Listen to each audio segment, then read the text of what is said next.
So you can see the end cap, the front cap is removable, and that's the flow-through cap on that side. So you got your blast chamber inside here, and then all the baffles will flow through the baffles and then back through the end cap this way too.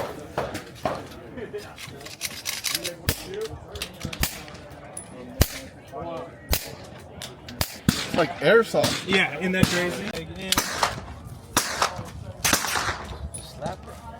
So you slap the charging handle like it owes you money. There you go. And you're on safe, so you can flip that down.